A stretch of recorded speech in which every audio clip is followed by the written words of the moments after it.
Hi, this is John Visconti. Well, today I'm delighted to show you two great Lo Scarabeo tarot decks. Now, on the left, I have the Marseille Tarot, and that's the box, it's a two-piece box, and an almost identical deck in the Oswald Wirth Tarot. And this tarot, it has a gold foil on the background of most of the cards. Now, Oswald Wirth only did 22 major arcana. He didn't do the minor arcana. So it's kind of cool to have this in the 22 major arcana because that's really all he made. And then the 20s, he redid some of his cards, and they're more Art Nouveau or maybe Art Deco even on some of these cards. Now these books they have a colorful front, but they have about 4 pages only of text in several languages. And here they have a paragraph on a little bit of history of Oswald Wirth and so forth. But basically, Oswald Wirth, he did work on tarot in the 1890s primarily. And now he was a very influential man within the tarot community, but he had studied theosophy, astrology, Hermeticism, Rosicrucianism, and he was devoted to teachings of people like Eliphas Levi.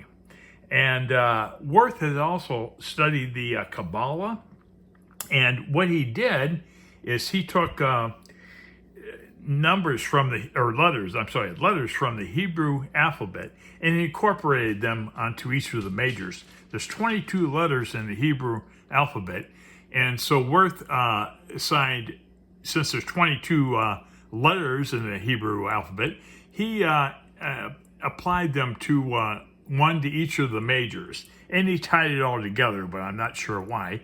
Here are the backs of the cards. This is a very nice back on the Marseille. On the Wirth, we see intertwining snakes, and what they actually represent is a union between sky and earth, in case you're wondering. Size-wise, these are big cards. This is a standard tarot card, and if I measure it here, you can see a little bit wider and quite a bit taller than the standard. This is a universal weight.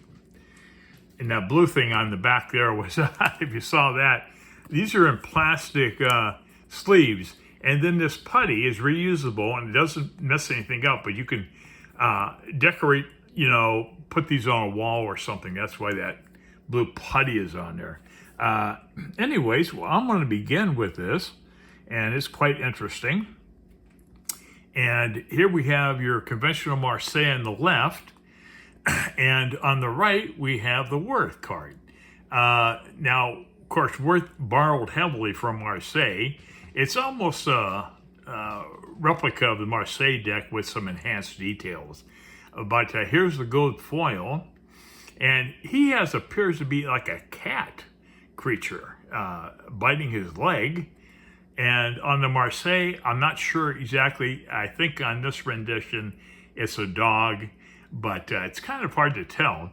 But this is definitely a cat-like creature, so that's the departure from Marseille. And here you see the Hebrew character, the letter from the Hebrew alphabet on the Fool. And then we go on to the Magician, and you can see Marseille's influence here on Wirth. And it's basically very similar. I do prefer Wirth's images over the Marseille. I mean, look at the detail here in this High Priestess or Popus.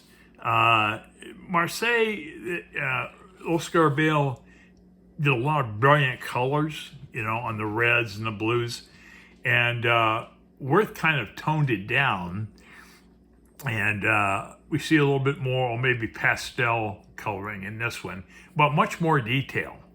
And like the High Priestess here, she's holding a golden key, and she's holding a book. And in Marseille, she's only holding the book. So I thought that was a nice addition on the card there. And then we see the two pillars too on the Wirth. And we have the Empress and conventional Marseille Empress here. And here on the Wirth, we see more detail. And with that gold background, it really sets that card off. We have the Emperor. And again, on the Wirth edition, we see more detail. And the colors are more muted than the Marseille. But both very nice cards. And then we have the Hierophant, or the Pope, on our next card. And they're both very striking cards. I don't have a lot of Marseille decks, so I think I got two. And Wirth, I'm going to have two also, because I've ordered Universal Wirth from, where did I get it from? Llewellyn. Llewellyn has 35% off on cards right now. And we have the Lovers. Okay, both very nice cards. I do like the greater detail in the Wirth on most of these cards. We have the Chariot. I have conventional Marseille here. And here we have two Sphinxes, which is pretty cool. And it makes me think that Pamela Coleman-Smith and Arthur Waite may have copied a lot from the Wirth Tarot. I'm going to be doing a video on Waite Smith in the future here. We have Justice, and very, very nice cards. This is a classic Justice card, and Justices are number 8, as they should be. But there's our Justice card. And our Hermits. We have conventional Marseille Hermit on the left. And on the right, I really like what Wirth has done with this Hermit here, in addition to the gold background. But there seems to be more character and, I don't know, more believability in this Hermit and the imagery there. But again, now don't forget, we have the Hebrew alphabet letter at the bottom right corner of them too. And our wheel, and we got Marseille, nice card. But look what Wirth has done with his wheel. You know, he's got a Egyptian character up here, and now adds a little bit more dimension than the typical Marseille.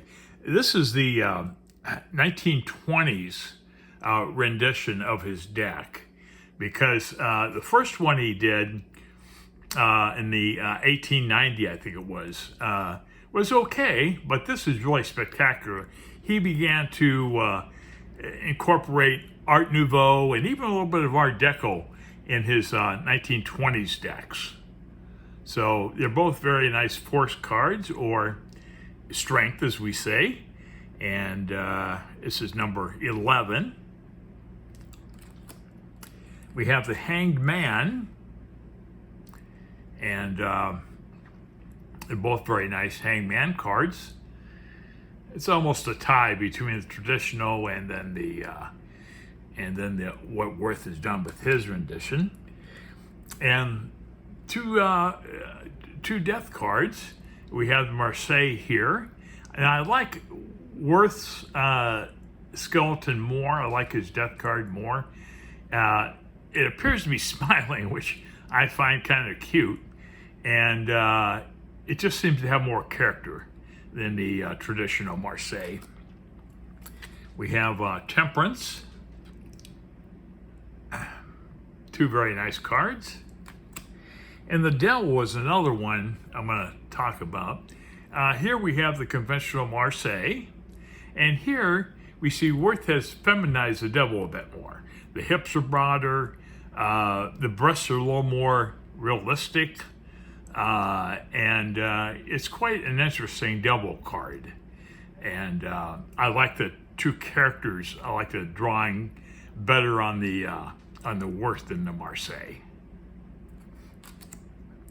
We have our tower, and I'd say it's about a tie if this were a competition. This is not a competition. This is a comparison, a side-by-side comparison. And I might say I like Wirth better, but I'm not trying to put down Marseille because it's classic. Okay, nice star cards on both of them. And we have the moon.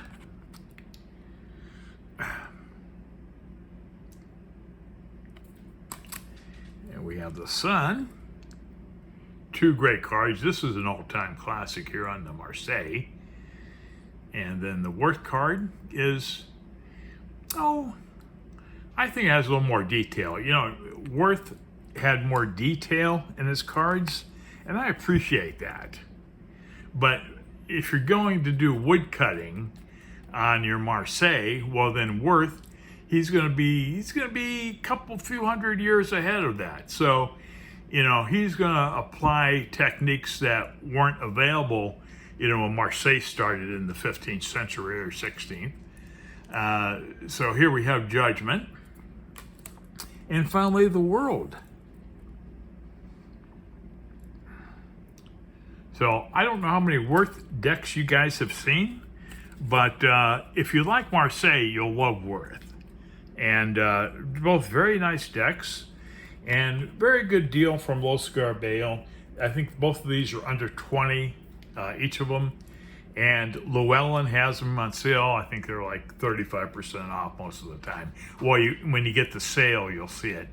They'll send you an email. But two very nice decks, and I was glad to compare them. And anyways, that's about it. So thanks so much for watching.